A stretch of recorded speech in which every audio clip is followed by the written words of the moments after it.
If I had just a few steps left, what are the choices that I might regret? Who in my life have I second guessed?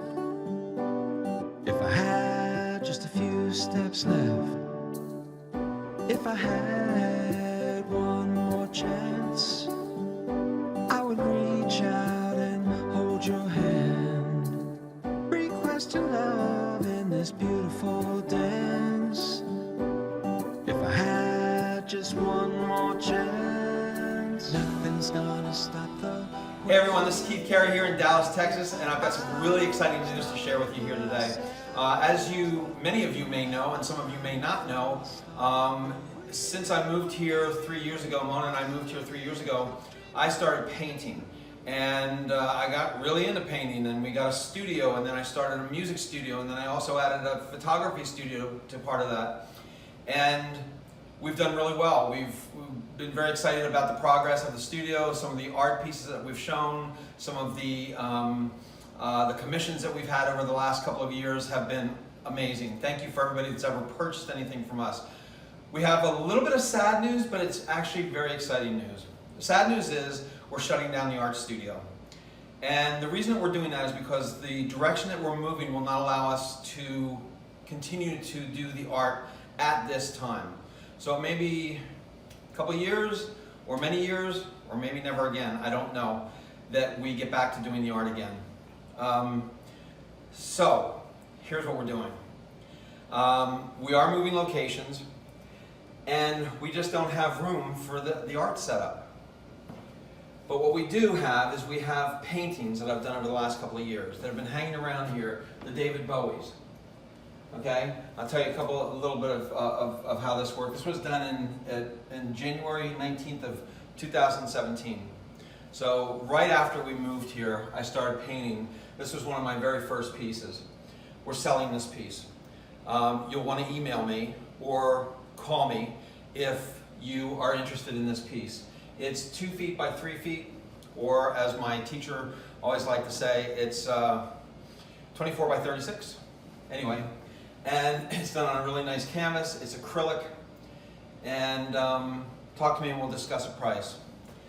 On the other side here, I know I'm turning my back to you, probably shouldn't have to do that, but on the other side here we have another David Bowie. This is the original. I gave my sister a print, but this is the original David Bowie. This was done 317, as you can see.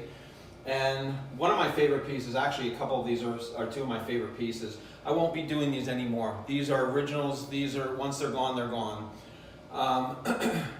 This one here was done because my sister wanted me to paint a different picture of David Bowie. And you'll see that I have actually a couple of different pictures of Bowie, who was one of those versatile artists that was pretty amazing.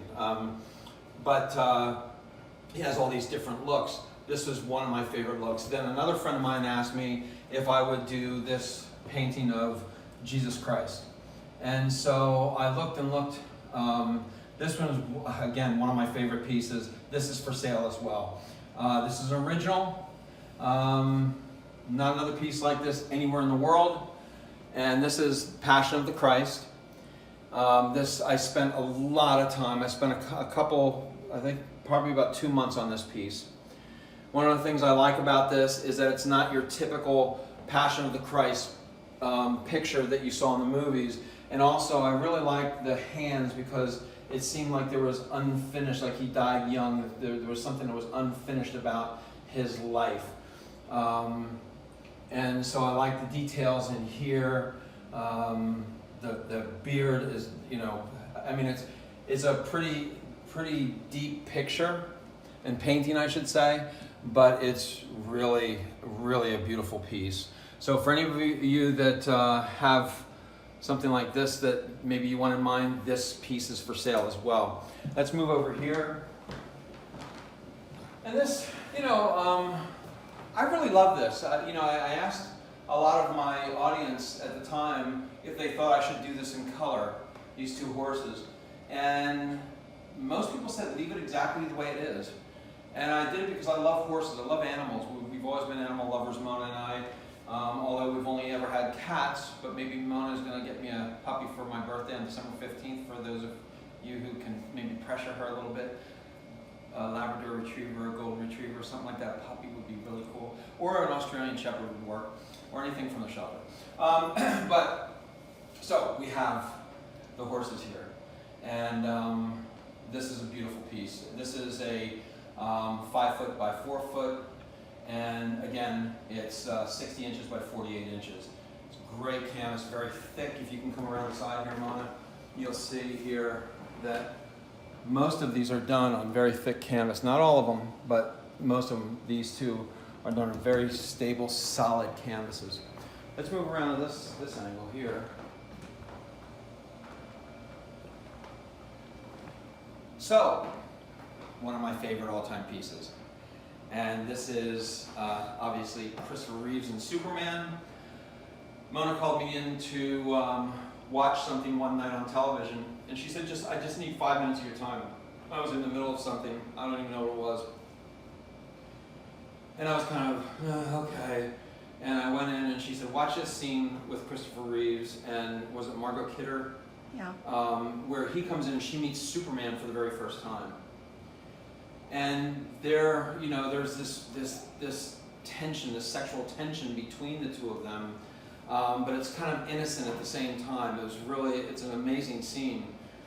And one of the things I really, really enjoyed about that particular moment in that movie was that they were having this conversation, was going back and forth, and at one point she said, "You're lying." And he looked at her and he said, "Lois, I never lied." And I hid that within this painting. And I just thought that was fascinating, because what would it be like if we lived in a world where people didn't lie? I mean, you don't have to be rude and blatantly or brutally, as they call it, honest, but you can be honest with people, and you can be diplomatic about your honesty without telling a lie. And so that was one of my favorite, and quite frankly, I went over this, I was so frustrated with this particular painting. This was done in February of 2017. This one is for sale as well. Everything I'm showing you here today is for sale. And one of my first pieces that I ever painted, I love the way it came out, because some of it actually looks like it's paper that's pasted on in certain areas. And there are some subliminal messages in this particular painting as well. Hidden, and you have to discover those on your own, actually. And then we have over here yonder, Mr. John Lennon. And Mr. John Lennon is just was an amazing musician and human being and activist. And man, I tell you, there was something about those eyes that really captured me. This was done at 417, actually. So I painted this on April 17th. But I love the colors in this. This is one of my favorite ones. And it's not perfect, but it is. It's perfect with its imperfections. And that's kind of a cool thing. I think anybody that looks at that is going to know that that's John Lennon, except for I had a little kid here one day, which was really cute. And I think he was about 12 or 13, and we were going around the room, and I was asking him what these paintings, if he knew who these characters were. And he went to Superman, and he said those are horses, and he actually knew David Bowie and Christ. And when it came to this one, he looked at it, and I said, "Do you know who this is?" And he goes, "Harry Potter?" So, no, but this is, again, one of my favorite pieces that I painted. This is for sale. Oh. Keith, you want to talk about the size of these too? Yeah, so, one of the other things that I did here is all the way around the edges, I added these extras, like songs and handwritings that he did. And if you look all the way around, I'm not going to take it off the wall to show you, but it's underneath, it's on top, it's around every side. So it's almost automatically framed. You wouldn't even have to frame it, this. We got to see Bohemian Rhapsody. and it inspired me. I mean, gosh, Freddie Mercury, who could have ever been more inspiring as a singer and a performer than Freddie Mercury? He was just the showman of all showmen. And I was inspired to paint this. And again, pretty much like the horses, I stopped doing it, not because it was necessarily finished, but because I had other things that I was starting to get into. And when I showed this to people, people loved it exactly the way it was. And so this is for sale. And, you know, hey, if you like it the way it is, cool. If you want to talk about what it would cost to finish this painting like the Superman or the John Lennon or the Bowies and add that extra color, we can discuss that. Then we have over here, I don't know if you can see this. Is the light too glary? No. It's no, okay? It's fine, yeah. Okay, so, you know, I've always loved cats. Mona and I have always loved cats, and you see the lion with a cub and the king of the jungle on top there. And this is a technique that I use, that I picked up, and I did a lot of research on how to do this image transfer things, along with some extra painting and scraping and scuffing it up. Again, a couple of my favorite pieces. These are not paintings, just to let you know that. Although there is paint on here, these are not paintings like the ones that you've just seen. But it is an image transfer, and it's kind of a crapshoot when you're doing it, which is really interesting. But these are for sale as well. So let's move into the other room. This little piece over here, it's called Friday Night. Kind of a funky little piece. And just, you know, wanted to do something a little more abstract. And then next to it, to the left of it, is another abstract that I did. And to the left of that, we have Pablo Picasso. Again, another image transfer. And I did do some painting around his eyeball because I wanted that to kind of stand out. But I love that piece. It's kind of scruffed up and beat up and looks like it's been through the ringer a little bit. It's aged. And then I tried a different technique. And this is Mr. Paul McCartney. I just wanted to try something a little different, a little more funky. And so that's my interpretation of Paul McCartney. Next to it here is Chief Seattle. And Chief Seattle is one of my first ones again, 1/22/17. I did a lot of painting back my first part of 2017.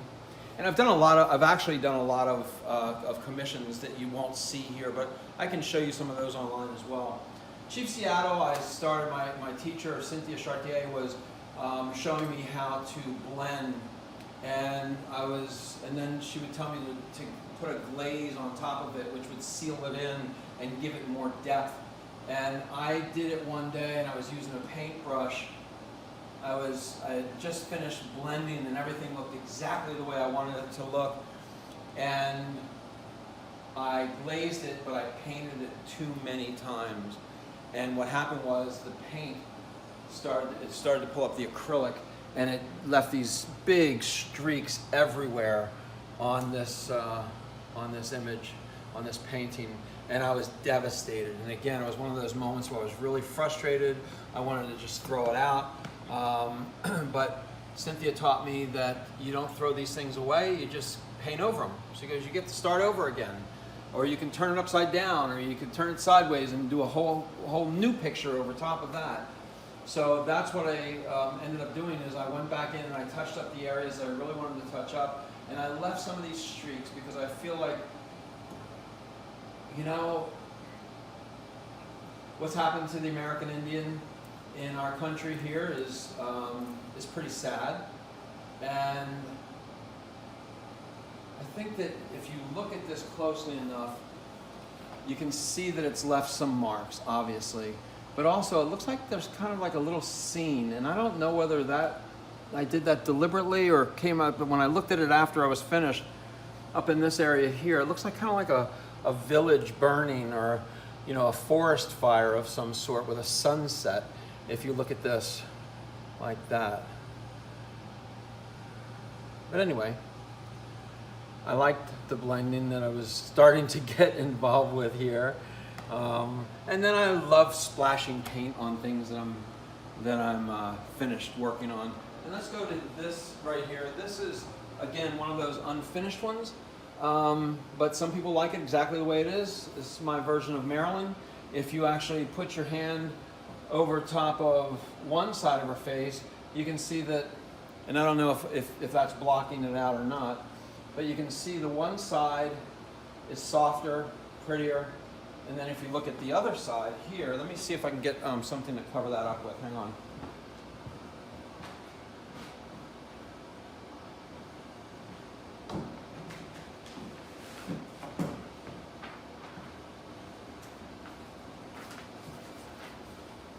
So, if you look here, this looks like a different version than if you were to look here.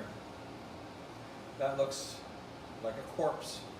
That looks like a living, breathing Marilyn. And I think I'm going to leave it like that. I kind of like it like that. So those are the ones I have in my studio right now. And what I'm going to do is I'm going to go upstairs. All right, so we're back. Here we are in our lovely loft here in Dallas, Texas. This is Keith Carey again. And we're going through a couple of the pieces that we're going to be selling here. And again, just to remind you, we are not going to be doing art after I take either 6 commissions, is the last amount of commissions that I'll take before I close down the shop. And if you want to be one of those 6, if you ever had wanted me to paint something for your family or your pet or a rock star or a movie star or whatever it is that you want, just let me know, because I'm only filling up six spots right there. Okay, so one of my very first ones that I did, Steve Jobs, and again, absolutely loved doing this painting. Happened to be one of my art teacher's favorite paintings. I don't know what else you can say about Steve Jobs. It's just that he was so intense and so amazing. And it was one of those first times that I started using this little technique on the beard and the mustache. And when I first did this painting, I couldn't stand the colors that I ended up using. And now they're one of my favorite things about this painting, because it's very different from everything else that I do. So you've got Steve Jobs here, and that's for sale. And then right next to him, one of my all-time favorites, because if you get a certain angle on this, you'll see this is Mr. Andy Warhol. And Andy Warhol's story was really interesting because he was a marketer. I mean, he was an artist, but he was more of a marketer than he was an artist.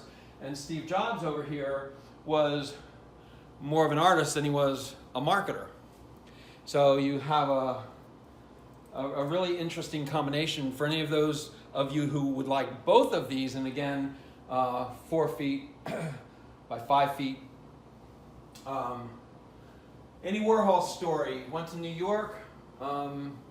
People laughed at him and basically kicked them out of their little niches and their little cliques and said he would never amount to anything. And he was one of the very first ones that ever went out there and actually started doing the prints and selling prints. And he became a multi-millionaire while he was alive. And I was told by a friend of mine that we actually met him at a party one time. This was back when I was in my 20s in Venice Beach. I don't remember that, but he remembers distinctly that we sat down and talked to him, and he said, that dude was weird, man. We wanted to walk away from him. Had I known at the time that was Andy Warhol, like Andy Warhol, it just goes to show you how ignorant we can be when we're young sometimes. And even now, I'm probably going to look back 5-10 years from now and go, man, I wasn't as educated or smart as I thought I was at the age of whatever my age is. I'm not going to tell you. You're going to have to guess. Some of you already know.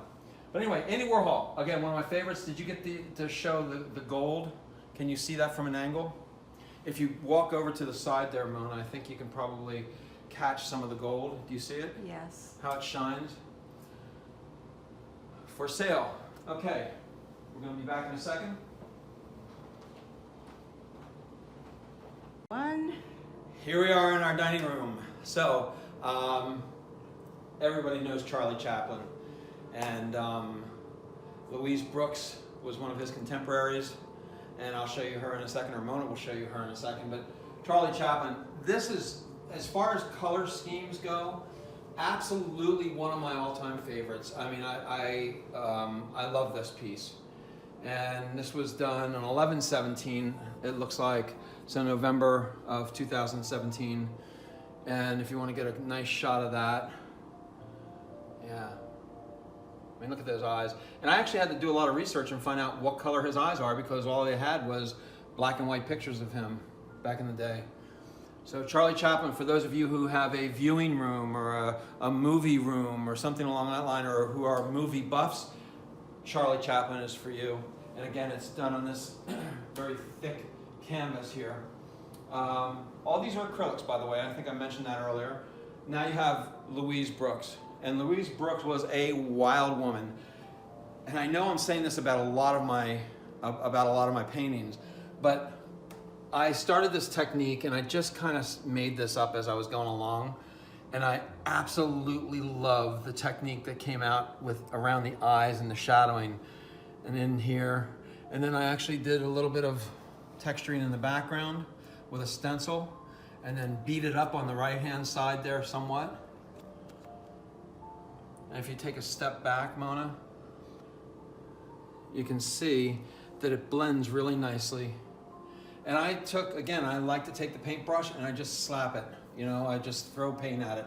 And every time you do something like that, you are always risking the possibility that you're going to either ruin the painting or it's going to be brilliant. And a lot of the paintings I ruined, and I had to actually go over again and paint over them. But it gives it that backstory, it gives it that depth, it gives it that life. And this happened to be one of those that I painted like that. I threw paint at it, and it didn't end up exactly the way I wanted it to, so I had to paint over and paint over and paint over. But I loved her attitude. I mean, look at that look in her eyes. It's very defiant and very, her eyes follow very you too. Bold. It does follow you, doesn't it? Yeah. So, one last painting. Let's go over here. This is an abstract that I did. And I like this one. Again, I like beating it up with the different instruments in the art studio. And I've always been one of those that go by my heart versus, you know, am I technically being right or saying something exactly perfect? I go by my heart, and that's where all this art has come from over the last 3 years. This was all created amongst a lot of pieces that I threw out or gave away or sold over the last 3 years as well. I've probably done, I don't know, maybe 30 to 50 pieces. I don't know, I'm just guessing. Maybe more. But each one of them has their own story, and each one of them is very special to me. It has my life, my time, my energy that I put into it. That's something I can't ever take back. So if you're interested in any of these pieces, once again, or if you have a commission that you'd like me to do for you, now's the time to do it. I've got 6 spots over the next month and a half, 6 spots, maybe 2 months at the very most, that I'm going to be doing commissions, and I'm going to be selling these along the line as well. And I've got some very special offers that I'd like to make to those of you who act quickly. For those of you who are interested and act, what is the date today? You've got my phone. What is it, like the 17th? I think it's 16th or It's the 17th. Okay.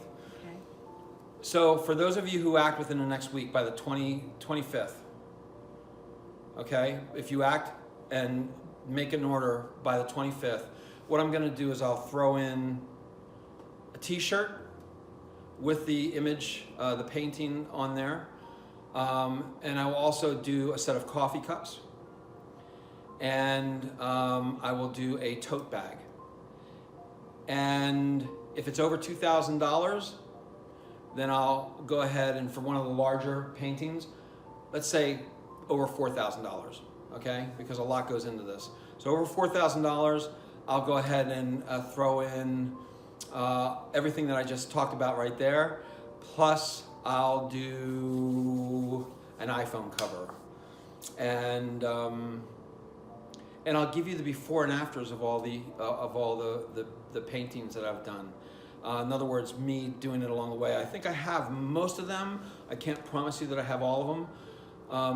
Some of the early ones I didn't do that with, but some of the later ones I did. I did the step by step by step by step. Every time I finished a portion, one day I'd take a picture of it so you can see that transition.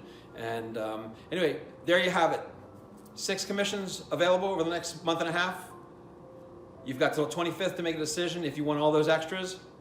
And who knows, if you buy one of the big ones and you're out of the city, I might even throw in some shipping for you, because these things can get a little pricey when you ship them correctly.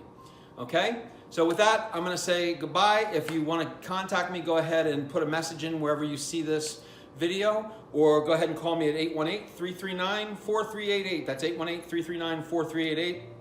Make sure you text me first and let me know that you're going to call me, because I get spammed like crazy.